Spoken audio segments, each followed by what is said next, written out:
Revise करते रहो, यही चीज है। क्वेश्चन एक कंसेप्ट है, अलग अलग तरह के करो, 2 तरह के करो, 3 तरह के करो, कि अगर चौथी तरह का भी आ जाए, बाकी लोग ना बना पाए, आप बना लो। इस तरह से है। बिकॉज रही बात रिपीटर्स की, तो ऑब्वियसली इतना कंपटीशन, इतने सारे लोग हैं, तो होगा ही कि रिपीट कर रहे हैं, सब एफर्ट लगाते हैं हर साल।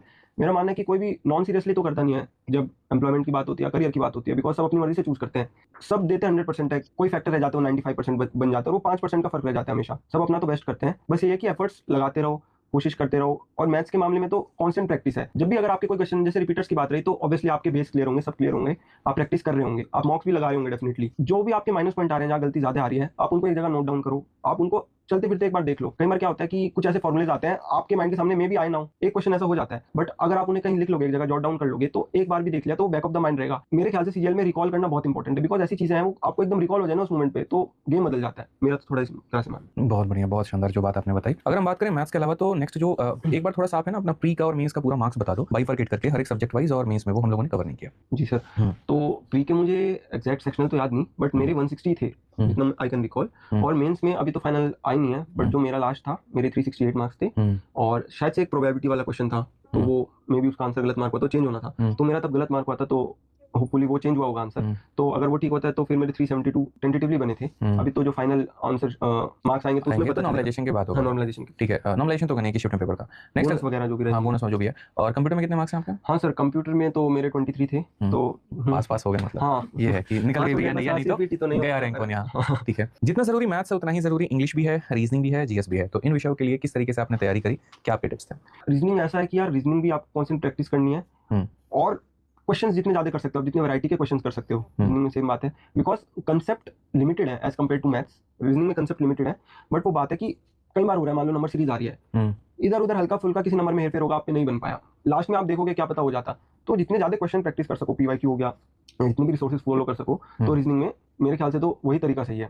नया पैटर्न में जो आपने देखा कि वो स्टेटमेंट के क्वेश्चंस आते हैं 4-4 5-5 लाइनों वाले, लॉजिकल, ठीक है, लॉजिकल रीजनिंग, तो उसको कैसे कवर किया आपने? सर लॉजिकल रीजनिंग मैं देखा भी काफी, मैं पहले कैट की भी प्रिपरेशन करी थी, तो थोड़ा उससे भी मेरा बेस बना लॉजिकल रीजनिंग का। और मैंने बैंकिंग की भी प्रिपरेशन करी थी, तो उसमें भी क्वेश्चन बनते थे, तो वहां से मेरा थोड़ा कवर होता गया। तो आपने सिर्फ कैट और बैंकिंग की प्रिपरेशन की या उन एग्जाम्स में निकाला? नहीं, एग्जाम भी दिया था मेरे, आईबीपीएस पीओ मैंने किया था, एसबीआई पीओ भी मैंने करा था। सब निकाल लिया था आपने? हाँ, क्लियर थे सर, सब क्लियर थे। तो उनको ज्वाइन क्यों नहीं किया आपने? हाँ सर, मतलब करने अभी मतलब इसी साल क्लियर हुए थे, तो वो प्रोसेस चल रहा है, उसका भी आगे। सिलेक्शन की मशीन हो यार, तुमको बताओ। वो बैंक का एग्जाम भी निकाल रखा आपने। और कैट में कितने परसेंटाइल था आपका? हाँ सर, कैट में मेरा 96% था। अच्छा, हाँ, बहुत बढ़िया। तो मुझे लगता है कि जो कैट में आपने जो रीजनिंग पढ़ा होगा, उससे आपका ये पूरा रीजनिंग जो है वो कवर हो गया। डेफिनेटली सर, कैट का तो रीजनिंग का लेवल, हाँ, उसका लेवल थोड़ा ज्यादा होता है, ज्यादा होता है। तो कुछ हमारे जो रिपीटर्स हैं जो रीजनिंग लगाना चाहते हैं कैट के लिए, तो कोई कैट की ऐसी बुक आप बताना चाहेंगे रीजनिंग के लिए? रीजनिंग के लिए कैट की बुक तो थोड़ा रिकॉल करना पड़ेगा, मतलब शायद अरुण शर्मा जी, मैं उनका नाम भूल रहा हूँ। अरुण शर्मा ही, उनको मैंने फॉलो करा था, उनकी बुक देखी थी। कैट के पीवाईक्यू लगाए थे, डाउनलोड कर लेता था मैं, और वो लगाता था। जब मॉक दे पाया, कैट के भी मॉक दिए थे, मॉक नहीं दे पाया तो एक जगह एक सेक्शन रख लिया, फोन में टाइम रिकॉर्ड कर लिया, लगा लिया। तो उनका एक्चुअली क्या रहता है, 5 सेट होते हैं क्वेश्चन के, एक सेट में 5 क्वेश्चन होते हैं, कहीं में आंसर के ऑप्शन भी नहीं होते, वो आपको सोचने पे मजबूर कर देते हैं। और जब आप वो करते हो ना, तो आपका इतना बिल्डअप हो जाता है कि रिलेटिवली फिर बाकी चीज आसान लगती है। अब रीजनिंग में बात क्या होती है कि जब भी अगर कोई नया क्वेश्चन आ जाए ना, रीजनिंग में नया कंसेप्ट, मान लीजिए इनपुट आउटपुट जैसे कुछ क्वेश्चन आ रहे थे एक टाइम पे, इनपुट आउटपुट आ सकता है, तो लोग एकदम हड़बड़ा जाते हैं। पर जरूर हाँ, कि कोई भी नया आ गया तो आई थिंक 4-5 क्वेश्चन लगते हैं टू बी यूज्ड टू होने में। गलत भी होंगे शुरू में, गलती होती है बिकॉज, बट गलती नहीं होगी तो फिर कोई परफेक्ट तो नहीं है, टाइम के साथ ही सीखेगा। तो कोई भी अगर नई चीज आ रही है तो हड़बड़ाना नहीं है। तो जितना यही चीज है, जितना प्रैक्टिस कर लोगे ना, बिकॉज अपने आपको पहले से ही हर बुरी और अच्छी परिस्थिति के लिए प्रिपेयर करके चलिए। आपको नहीं पता आपका दिन कैसा जाने वाला, आपको नहीं पता आपके पाले में सवाल कैसे आने वाले। ठीक है, तो मुझे लगता है कि prepare for the worst situation, यही चीज आपके पास में। ठीक है, इंग्लिश की अगर हम बात करें तो उसमें 3 सेक्शन होता है, ग्रामर होता है, वोकैबुलरी होता है, कॉम्प्रिहेंशन होता है। इसकी तैयारी आपने कैसे की और एक बिगिनर को कैसे करना चाहिए? तो इंग्लिश की पहले तो न्यूज़पेपर पढ़ना सब सजेस्ट करते हैं, जरूरी भी है न्यूज़पेपर पढ़ना, बिकॉज वो क्या करता है, आपके जो वर्ड्स आते रहते हैं ना, तो जब आप डेली पढ़ रहे हो, आपके माइंड में बैक ऑफ द माइंड, जैसे मैंने मैथ्स में बोली, कोई भी चीज बार बार रिपीट हो रही है, आपके बैक ऑफ द माइंड हो रही है, तो आप उसे रिकॉल कर पाओगे। और बुक फॉलो करी थी मैंने, ब्लैक बुक फॉलो करी थी। और कोई भी फॉर एग्जांपल छोटी छोटी चीजें, जैसे आपने गूगल पे देखा होगा, वर्ड प्ले का गेम आता है ना, मतलब बेसिक सी चीजें कोई ज्यादा मैटर नहीं करती, बट कोई भी आप नया वर्ड सीख रहे हो ना, क्या पता वो आ जाए, ये वाली चीज रहती है।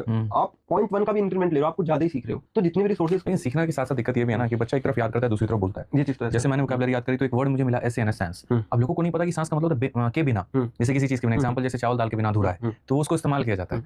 याद तो हम कर लेते हैं उस समय तक, लेकिन बाद में रिटेन नहीं कर पाते हैं। तो उसका क्या समाधान है? सर रिटेनिंग का ये सर, खासकर कहीं ऐसे वर्ड है, जैसे रूट वर्ड वाले चीज हम जरूर फॉलो करनी चाहिए। उससे एंटोनिम्स में फाइल आ गया तो मतलब याद कर लो कि हाँ जो है लव से रिलेटेड होगा वहां, बिब्लियोफाइल और इस तरीके से करके रूट वर्ड जैसी चीजें होती हैं। और जो आता है मतलब रिकॉल करने वाली बात आप सही कह रहे हो एकदम, क्योंकि कंटेंट इतना हो जाता है, क्योंकि एक हमारा ब्रेन भी एक लिमिट तक याद रख पाएगा, एब्जॉर्ब कर पाता है। बिल्कुल तो उसको मुझे लगता है प्रैक्टिस से ही आप उसको बिल्कुल सर बनाते होंगे, जितना ज्यादा हो सकता है। सेक्शनल टेस्ट दे दिया, सारी सेक्शनल चीजें टेस्ट कर दी। खासकर आपको लग रहा है आपके पास 5 मिनट भी, आप 5 मिनट में एक वोकैबुलरी दे दो, आप वोकैबुलरी दे दो A to B वर्ड्स का, A B से जो एंटोनिम सिनोनिम है आपको प्रिपेयर हो जाएगा। जो गलत है आप 5 दिन बाद देख लो जो गलती है, इस तरह से मैंने तो ऐसे फॉलो करा था। ये वर्ड गलत थे, 5 दिन बाद देखा, अच्छा ये गलत थे, अब ये सही हो रहे हैं। बार बार रिकॉल करना चीज को, कंडीशनिंग करना बार बार, तो वो चीज मैं जरूरी मानता हूं। जितना मतलब पढ़ना नया जरूरी नहीं है, उससे कई गुना ज्यादा जो पढ़ा है उसको बार बार पढ़ना बहुत जरूरी बन जाता है। और लोगों को हमेशा लगता है कि ये वीडियो नहीं है, इसको देख लेते हैं, तो ये पीडीएफ नया है तो इसको देख लेते हैं, तो किताब मार्केट में नहीं आई है तो इसको देख लेते हैं। बट आपको जो पहले याद किया आपने उसको बार बार पढ़ो तो अच्छा है। ठीक है, ग्रामर और कॉम्प्रिहेंशन को लेकर के आपका क्या था? हाँ सर, ग्रामर तो सर पहले तो देखो बेसिक रिपोर्टेड स्पीच और सब ग्रामर में कवर करना तो सबसे जरूरी बेसिक है। देखो आरसी की भी आप बात करोगे तो ग्रामर तो बेसिक है उस चीज का, है ना, वो चीज। और रही बात आरसी की, फिर आरसी में तो आपको, मेरा ऐसा मानना है जैसे आप पैराग्राफ पढ़ रहे हैं तो पहले आप उसे स्किम करो एक बार। आप एक चीज जरूरी है, मैंने एक बार ये चीज एक कंसेप्ट एक जगह से मेरे को रिकॉल आता है कि आप जब पढ़ते हो ना, खासकर कोई चीज टाइम बचाने के लिए, आप जो पहला फेज होता है पढ़ने का आप उसे बोल बोल के पढ़ते हो। जो दूसरा फेज होता है आप उसको माइंड में बोलते हो, आप मुंह से नहीं बोलते, बट एक तरह से वो भी टाइम लेता है। जब आप प्रोफिशिएंट हो जाते हो आप एक बार नजर मार लेते हो, आप माइंड में भी मम्बलिंग नहीं करते। तो ट्राई करो उस लेवल पे जाओ पढ़ने पे। जब आप पैराग्राफ पढ़ोगे आपको एक बार नजर आ जाएगी, फिर सीधा क्वेश्चन पे जाओ। जरूरी नहीं कि आप एक एक लाइन ध्यान से पढ़ो, क्वेश्चन में जो कीवर्ड्स हैं उन्हें रिकॉल करो और वो कहां जा रहे हैं वो जाओ और नोट कराओ थोड़ा सा अपने आप को, जरूरी है। ठीक है, नेक्स्ट जो है आपका इस सारे सब्जेक्ट में सबसे लास्ट सब्जेक्ट है आपका जीएस, और सबसे खतरनाक